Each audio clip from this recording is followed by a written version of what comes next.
des préservatifs pour soutirer les étoiles. En 2009, à Njolé au Gabon, je venais fraîchement d'obtenir mon bac. Je décide alors d'aller vivre sur Libreville afin de m'inscrire au département de Troyes à l'université Omar Bongo. N'ayant pas de parents à la capitale, j'ai dû me hâter à trouver une bricole afin de soutenir ma scolarité. Après de nombreuses recherches, j'ai trouvé un job étudiant qui consistait à faire de la presse dans un bar 3 fois par semaine, principalement le week-end.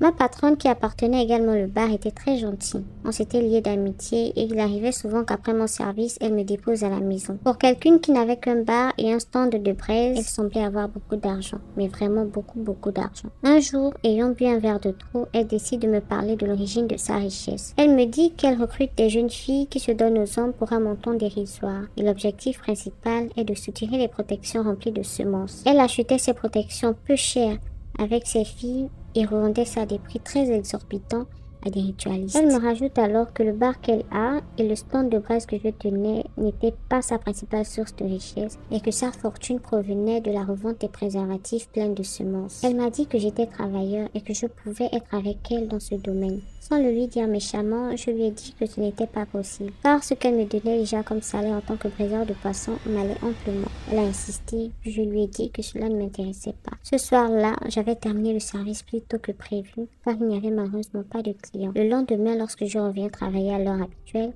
je trouve un autre jeune garçon qui braisait à ma place. Je vais donc vers elle pour lui demander si elle m'avait trouvé un autre aide. Elle m'a dit que j'étais virée. Pour elle, il n'était plus question que je travaille avec elle. Je connaissais déjà son secret et vu que je ne voulais pas être son associé, il fallait que je ne sois plus là. C'était un coup dur pour moi, mais j'ai dû accepter. J'ai pris congé d'elle et je suis partie. J'ai passé des moments difficiles après mon licenciement, mais pour moi, il n'était pas question que je trempe dans ces choses.